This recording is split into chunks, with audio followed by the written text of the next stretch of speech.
For those of you who are here, please take a moment to be sure that your cell phone has been turned off. And in a moment, Rabbi Ari Hart will start the officiating.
Ladies and gentlemen, at this time we're going to begin the service.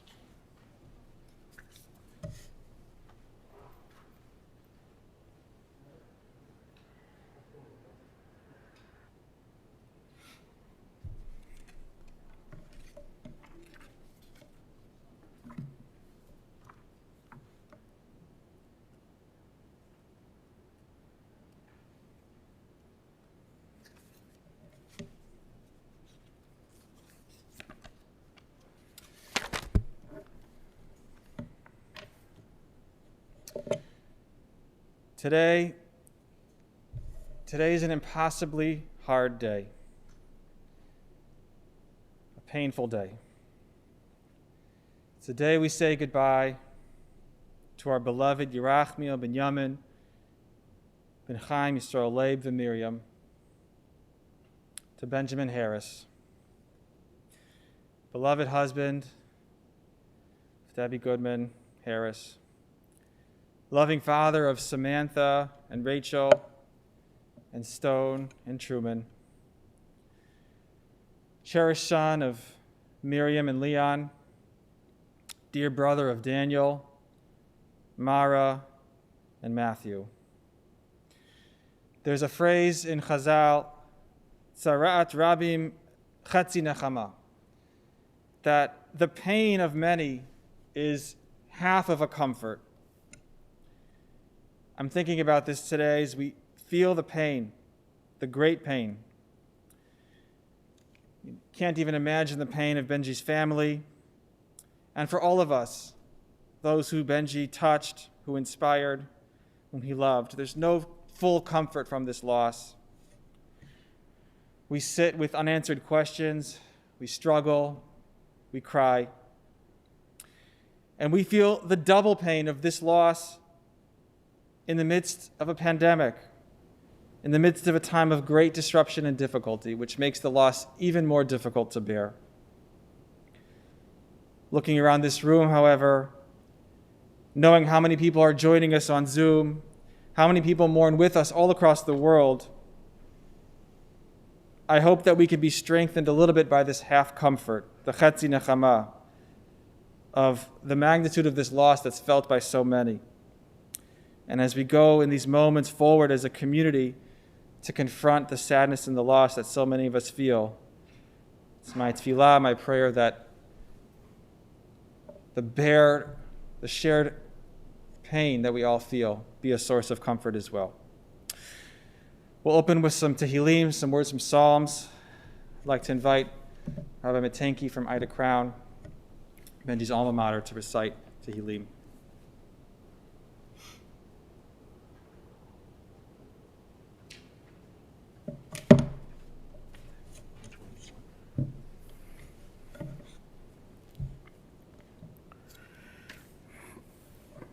מזמור לדוד. אדוני רואי לו אחסר בנודשי ירביצני, על מי מנוחות ינהלני. נפשי ישובב ינחני במעגלי צדק למען שמו. גם כי אלך בגיא צל מוות, לא ירא כי אתה עמדי. שבטך ומשענתך המה ינחמוני. תערוך לפני שולחן נגד צורריי, דשנת ושמן ראשי כוסי רוויה, אך טוב וחסד ירדפוני כל ימי חיי, ושבתי בבית אדוני לאורך ימים.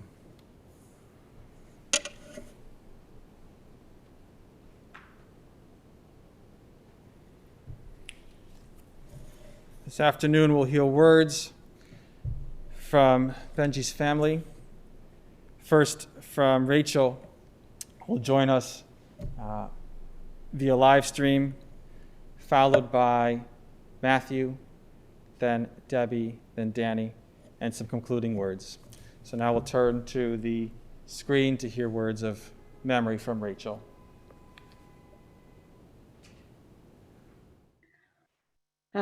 This is a time I could have only imagined would have come when I was an old woman. There are so many things that I still need to do with my dad and to talk to him about. I need to thank him for his endless love for me and all that he has done and will continue to do that has made me into the person who I am today. When the world is crazy, it's my dad who is the lighthouse for me and for all of us. When things fall apart, I call up my dad and he tells me, "It'll be okay, little Rach." And then he confidently, quietly makes it all better. Before he walked Samantha down the aisle, I was standing next to him and I was overflowing with excitement. I said to him, "I am just so happy that we're all here together. We all made it." And he looked at me and he smiled and he said, "Well, we all knew I'd be here, Rach." And that's who my dad is to me, always there, my rock, consistent, strong, present, confident, and never lets me down. And no matter what I ever asked for, he always said yes. I never liked to go to preschool, and I cried every morning at drop-off. My dad would always sit with me and read to me book after book until I finally let him leave. But sometimes I chased him down the hallway to stop him from leaving. And he never made me feel bad, and he always brought me back and gave me the time I needed to be comfortable. On weekends with my dad, he always had a full schedule planned for Samantha and I. He did our hair and our nails, and not just plain nail polish. He used to paint designs on our nails. Our favorites were the little ladybugs he used to paint for us. Every Sunday with Dad, he took us somewhere else, museums, bike riding, to the zoo. He always made sure we were having a good time. He used to read to us for hours before bed. We finished so many book series with him. Sometimes he would doze off. Most of the time he would doze off, and I would nudge him to wake him up, and he just kept reading. He took us on every kid's dream vacations. He took us to the Dells. He drove us across the country so I could get my amusement park kicks. He brought us to Disney World for the first time, the only time. And he even brought us to Israel for my first trip there. Whenever I played basketball in school, my dad was my number one fan. He was at every game, no matter how far out in the suburbs they were. Sometimes I would get flack from my coach or from my teammates, but no matter what, my dad always just shrugged them off and would say how awesome I played. Lately, He's been texting me about how much he thinks about me and my little point guard that is on its way.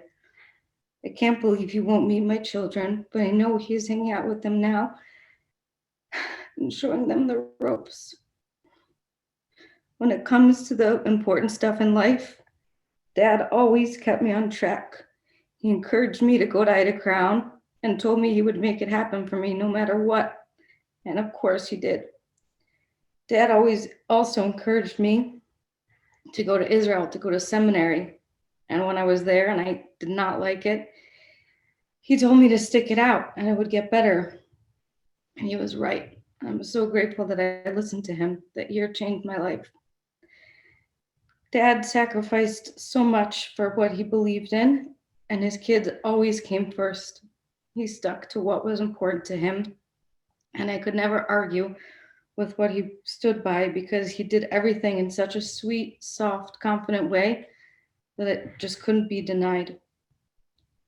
He had just a few rules for me, and I had to take them seriously because there were only a few of them, and I knew how much it meant to him. When I moved to Israel, it was so hard to leave the safety and love of being close to Dad and Debbie.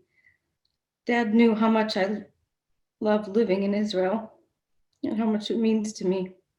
Even though he really didn't like how far away that I am, he supported me anyway. I was so blessed to have such an incredible person as my father.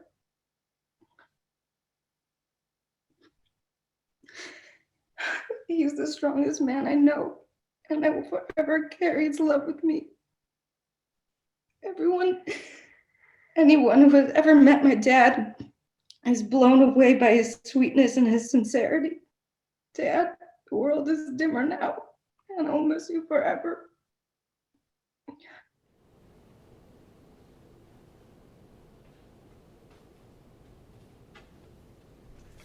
Just want to say a few words about my brother Benji. He was very special, and I held him in the highest respect. In life, when we're faced with challenges, the Torah tells us that there's a solution. When one becomes, as the Torah puts it, tameh, and I see that as kind of like not prepared towards focusing on positive things in life.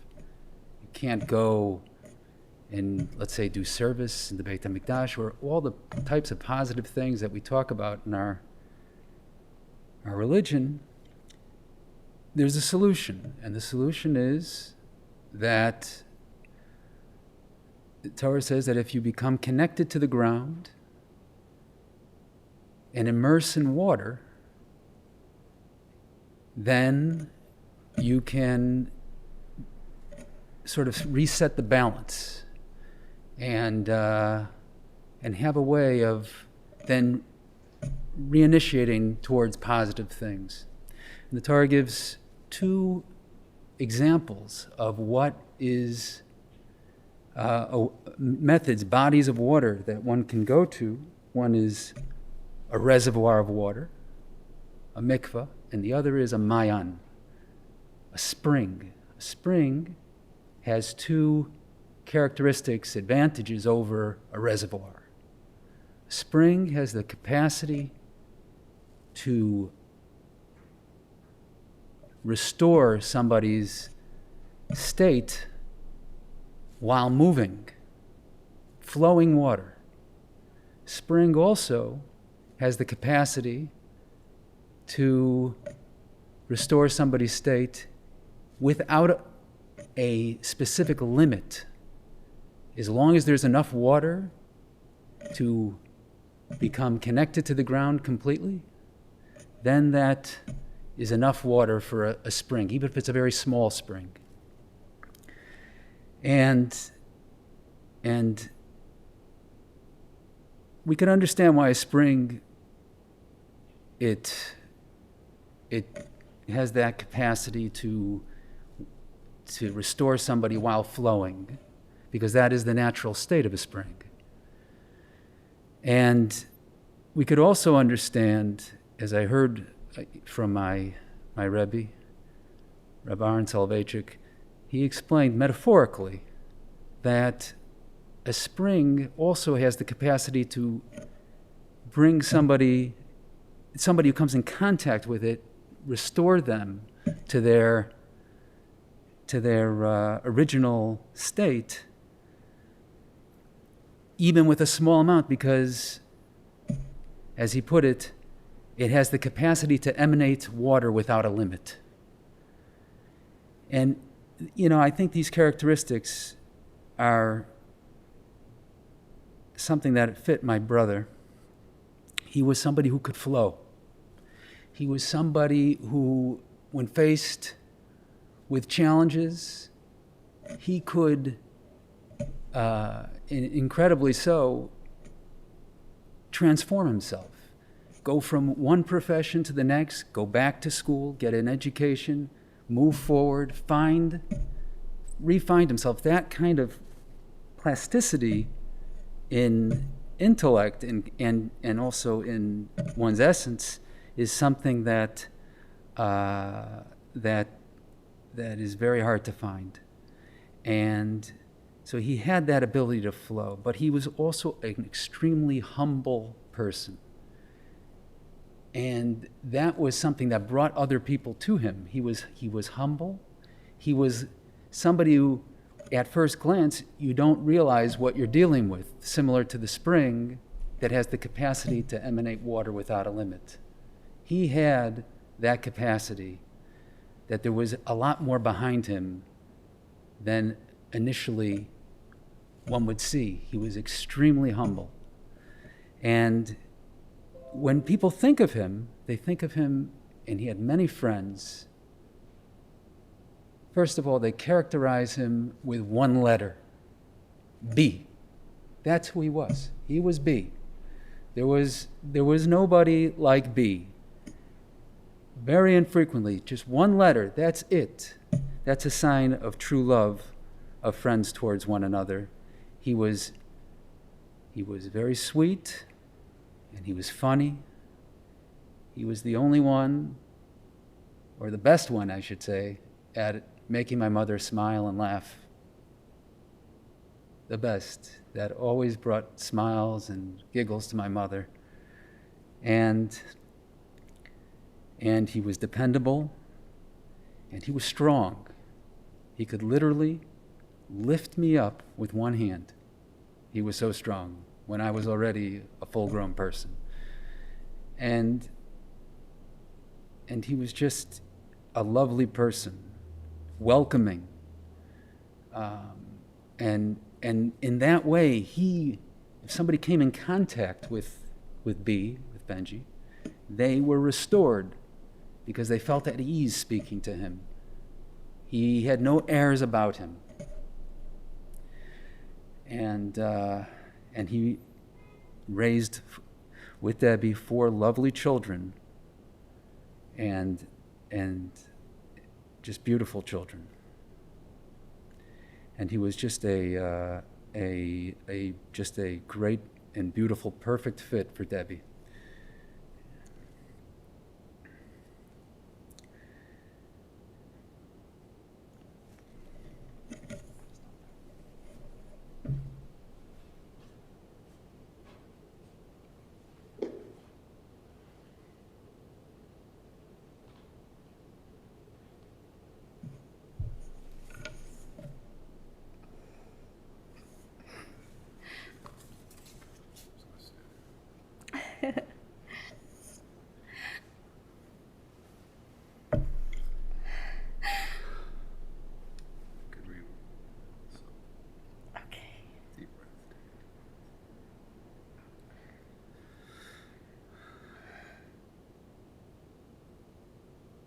That's not true. Some would think that I had time to gather my thoughts about what I wanted to say about my sweet Benji, because we knew he had a disease. But every time that I started thinking, I'd stop, because Benji told me that he was invincible, and I believed him. Over the past 20 years of our marriage, There wasn't a lot of routine and structure. So many things kept on coming our way. Some great things and some not so good things. But together we just became closer. I don't need to tell you what a loving, proud father he was to all of our kids. They all got the best parts of Benji. Sweet Samantha, in her quiet way, is such a determined woman. Rachel, so full of life. Stone, the boy, his friendships with good people that will last a lifetime, just like Dad. And Truman has Benji's analytical mind, able to solve any problem in his head. Nobody knows how the two of them can do what they do, but they would challenge each other and they would do it. When I would visit Benji in the hospital, everybody already knew that we had 2 big girls and 2 little boys. Our 4 kids were our pride and joy. I'm so sad that Benji's not able to see the boys grow up and see who they'll become. They both know that Israel's not an option. We were so happy that girls made Aliyah because they're happy and everybody should be happy, but we miss them. I'm so sad Benji won't hold our grandchildren. He was so beaming knowing that they were coming and that they were going to be close in age. As Matthew said, he was never showy, such a humble guy, a simple guy who was just nice and just kind. Everybody loved him. He was that guy, a nice guy who was easily liked. He had friends from so many different places, and even in his quiet demeanor, managed to keep up with people he met throughout his life. He had friends from all different places. Rarely would he miss a Sunday night with his guys. They've been our lifeline for the past 13 and a half months, and truly can't thank you all for everything. Always available with raunchy videos, YouTubes, stories of the olden days, or just a friendly hello. What a strong bond you had, like brothers that you chose. People talk about their spouses and say the other half completes them. And it sounds so cliche, but my Benji completed me. He was my closer. He was my better half. He was my teacher. He was the guy that did all those things that I didn't like to do. And he did anything because he wanted me to be happy. Benji taught me not to worry, that things are going to work out. He'd always say, don't worry. He didn't worry. During his cancer journey, we never talked about him dying. Of course, he had a terminal disease, but he was Benji. He told me he was invincible, and I believed him. I like to plan, and he was a wait and guy kind of see. Nothing about these past 13 and a half months we could have ever planned. It was a fierce and ugly start, and I can't even say that the journey brought us closer together because we had a beautiful relationship before his diagnosis. I used to tell people that we were lucky, that they were lucky if they had half the relationship that we had. Well, I'm grateful for spending the past 20 years with the love of my life. It was too short for such a great man. A man who was genuinely the nicest person that I ever knew. Quiet, gentle, kind, smart. My sweet Benji. He never boasted about anything about himself, only about others. But I have to boast. He was a weightlifter after all. I don't know if you guys know that, but he bench pressed 300 pounds. I used to think the story was silly, but when he was in the hospital, I used to love to tell people, and he would do this and tell everybody how strong he was. And he would say, yep, that's right. Well, there's so much more that I want to share about my sweet husband, but what I want to leave you with is that everybody who knew him loved him. He was a kind soul, a good person, and did so much for others. He'll be missed dearly by so many, and life will never be the same. Those of you who've been part of our journey, we can't thank you enough for what you've done because we couldn't have gotten through it without all of you. He knew he was loved by everybody. He left in peace knowing how much he meant to so many people, and all of our lives are enriched because of him.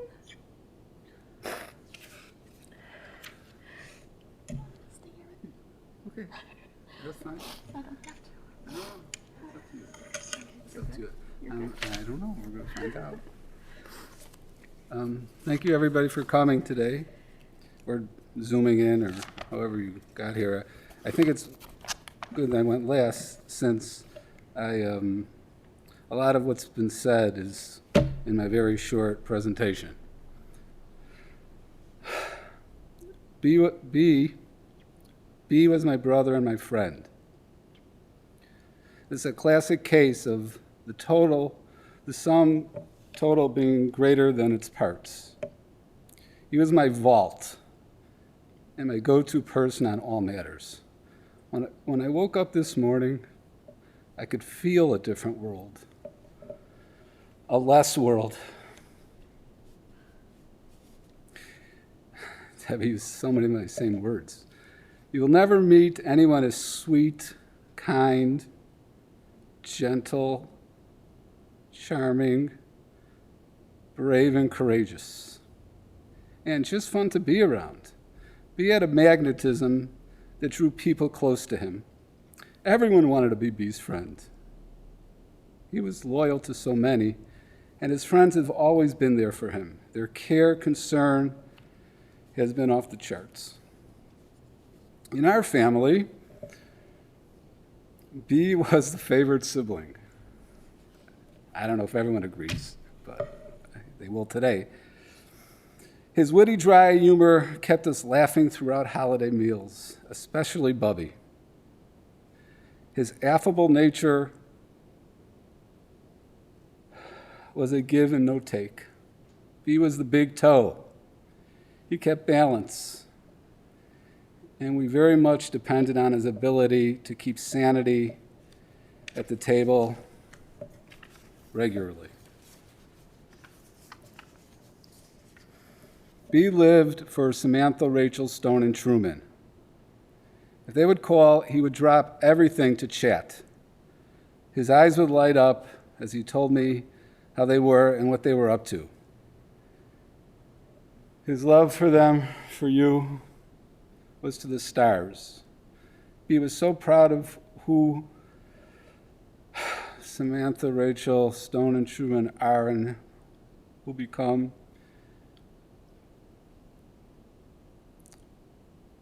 And all that mattered to him was their happiness. Alita and I will always be there for you. I'm trying something that is not really wordable, but I'm going to just say it. Hashem bless B with Debbie. There are no words that will do justice to begin to describe the level of love, care that Debbie gave B every second. B, I know I will be thinking about you every day. And every day I'll be longing for your presence. My heart will never be whole.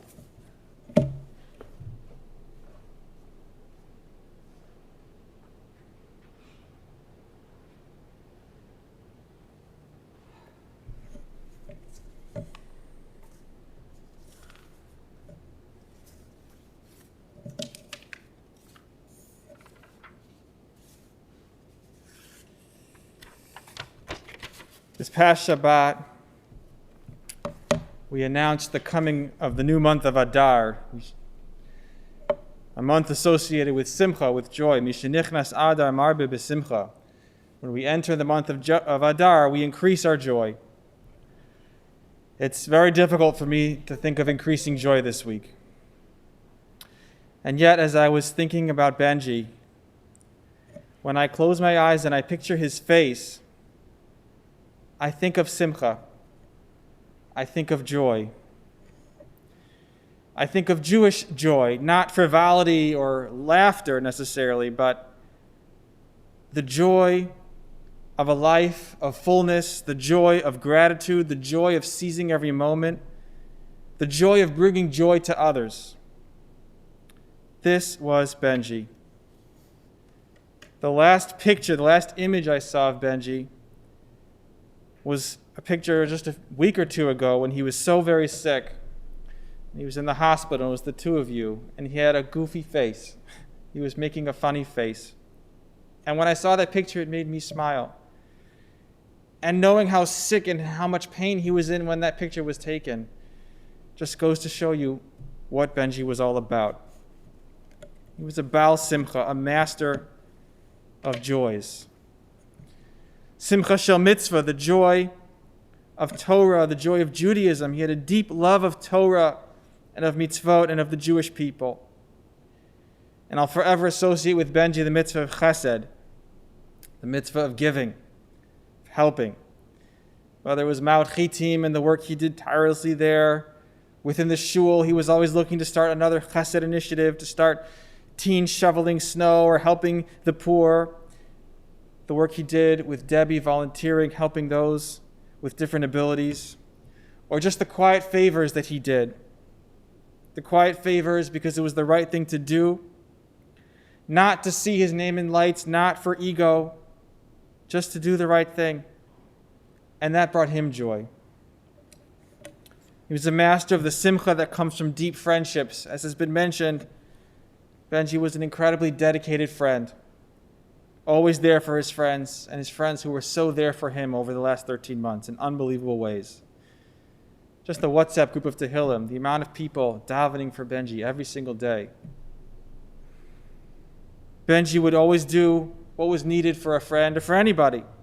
If you needed something, you asked Benji. The answer was yes. The simcha of family, which has been said so powerfully, was the driving force of Benji's life. His daughters, Samantha and Rachel, whom he loved so much. He would go anywhere and do anything for them, an always present, doting father in their lives. And seeing the way that Benji interacted with you, Samantha and Rachel, is actually what caused Debbie to fall in love with him in the first place. And that was the beginning of an incredibly rich and beautiful and deep partnership for 20 years, in laughter and tears and ups and downs. And Debbie, your strength and your fighting, your advocacy for him over the last year, just unbelievable. Just such a deep level of love and commitment.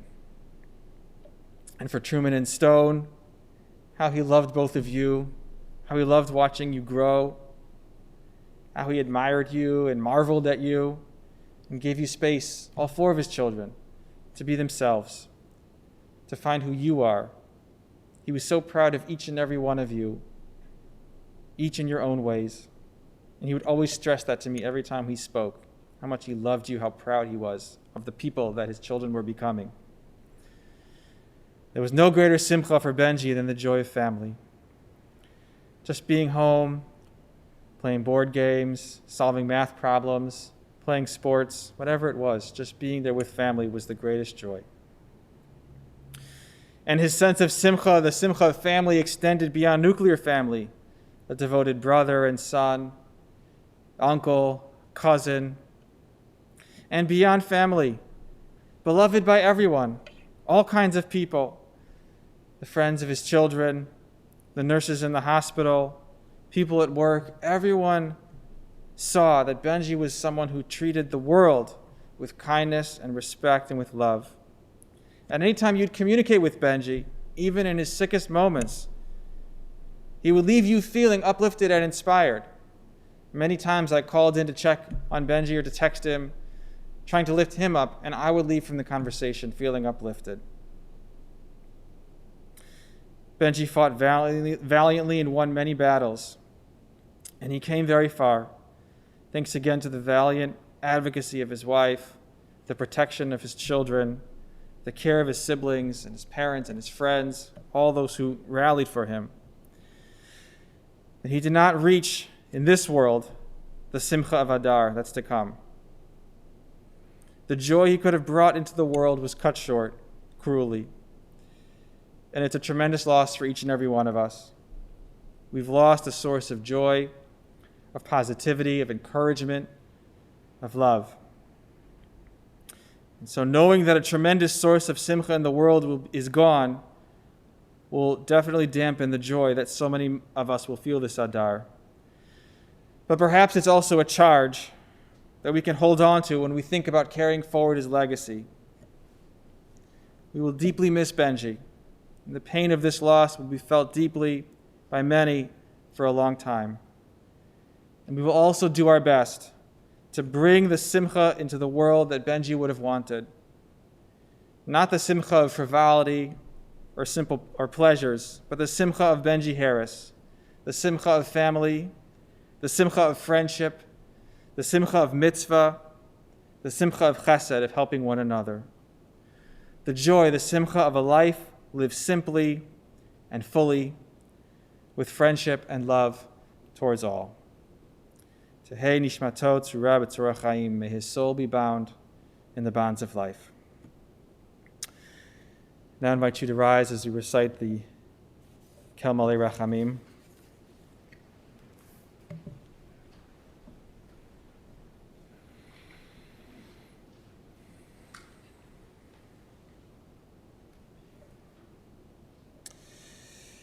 El Malei Rachamim, Shochein Bamromim,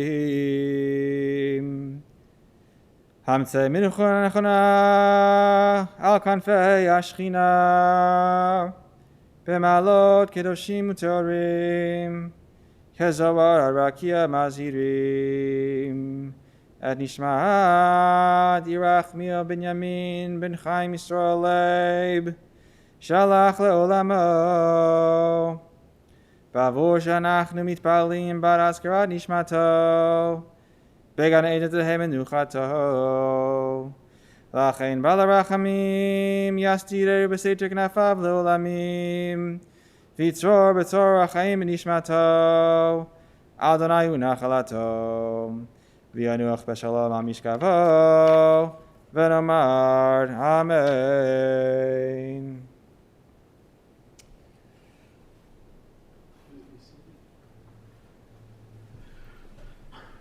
Ladies and gentlemen, this concludes the services here at the chapel. The interment will continue at Memorial Park Cemetery located at 9900 Grosse Pointe Road here in Skokie. Please keep in mind that the cemetery only allows 25 people present at graveside. For those of you who will be driving in the funeral procession, we ask you obtain an orange safety funeral sticker to place on the right-hand side of your windshield. Have your bright lights and hazard lights on at all times. For additional measures of safety, we'll have a car in the back of the procession to hopefully keep other cars from entering the procession. And please use your horn liberally as you're going through the intersections. Memorial contributions in Benji's memory to Yachad or PanCan would be appreciated. For those of you who are here, that information is on the service folder. And for the close to 500 screens that are watching at this moment, all that information is on our website. This time I ask everyone to please rise and stand in place as we escort the Harris family from the chapel, and you may return to your cars.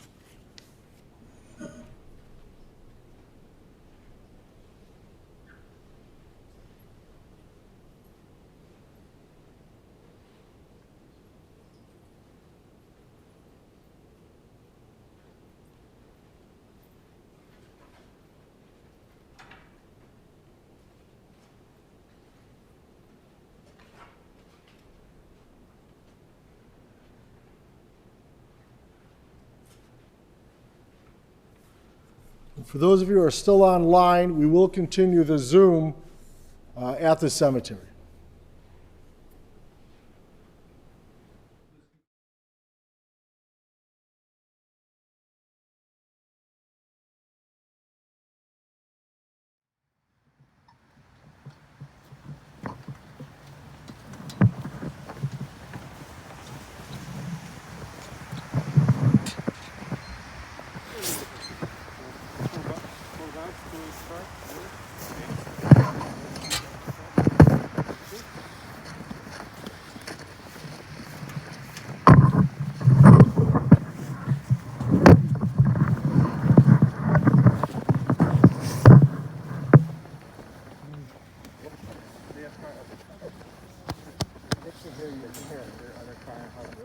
There's no grace there.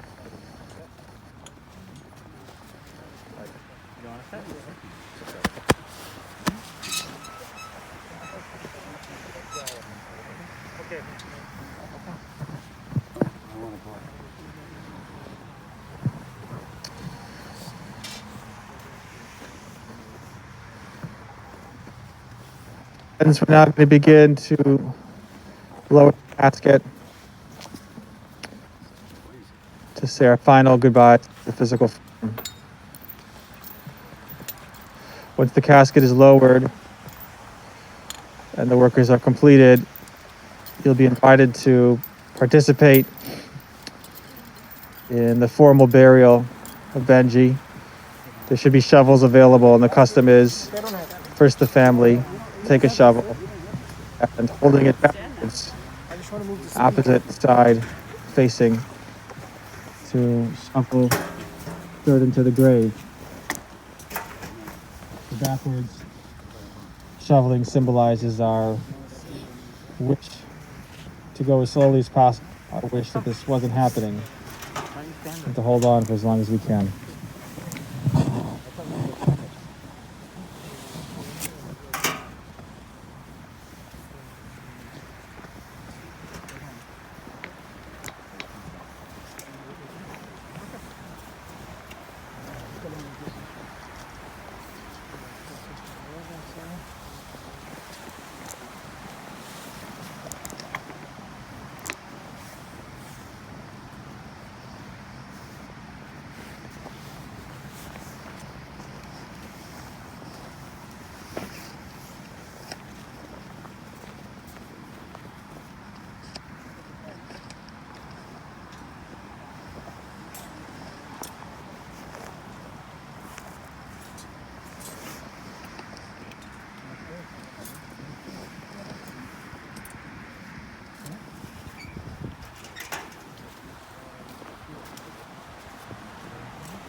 I need this pathway open. Oh, okay. That tractor has to come in to put this on top.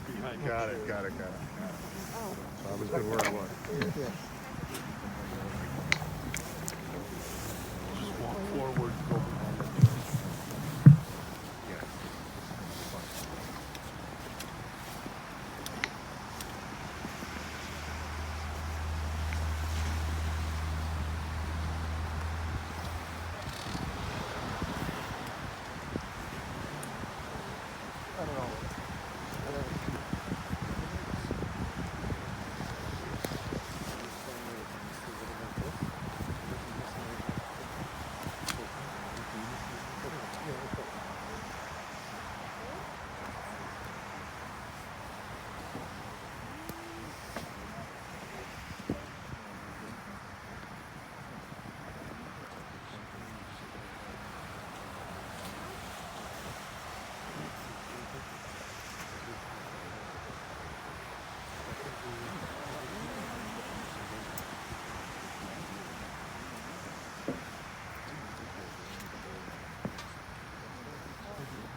What path are you taking? Right there? So we're gonna have to move it around.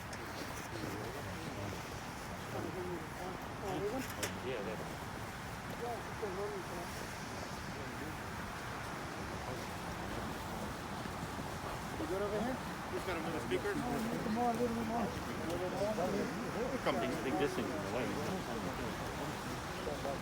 Cut straight. Got reverse. Oh, he's Just gonna gotta come move the this speakers way? only. Yeah, the speakers and cell phones. That's all. It's dry already, come see.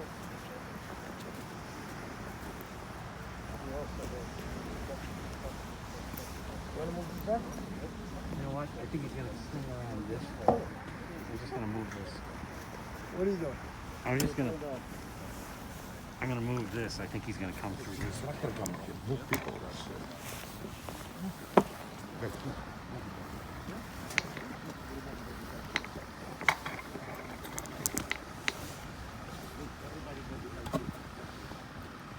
This way now? Yeah, everybody come this side, please, because the truck is gonna come this way, please. Thank you, gentlemen. Yeah. Yeah, that way is better. Thank you. I'm gonna put the left side down. Thank you, guys.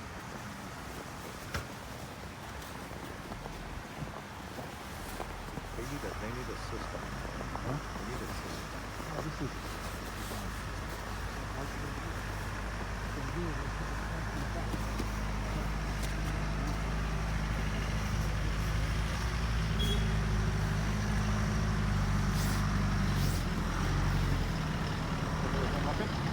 From bucket?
On the boards. The boards are very slippery, so please watch your steps on the boards.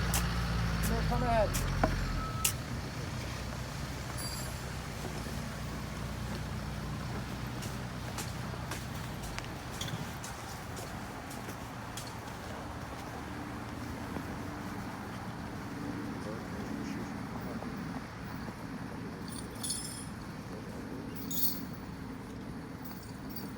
Two sides.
What? Yeah, we're gonna do it.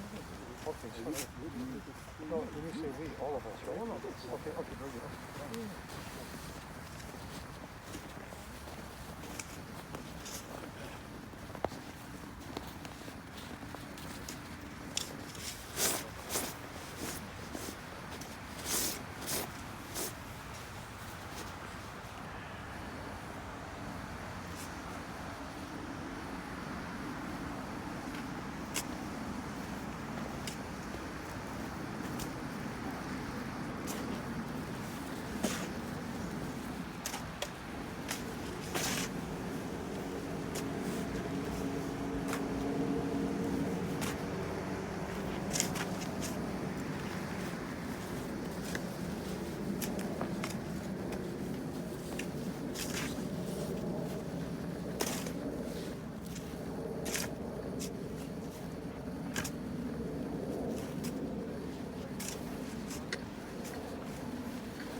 Wait, get back in. Hold on, 3. גדול עצב עלילה, אשר נחת בזוכו דל קוד רחב, בני אדם עד הליש כדרכיו, ופרים מעל עליו, להגיד כי אשר אדוני צורי ולא באת בו, אדוני נתן ואדוני לקח, יהי שם אדוני מבורך, והוא רחום יכפר אדם ולא ישחית, יהיה בעל ישיבה פה ולא יאיר כל חומתו. Now,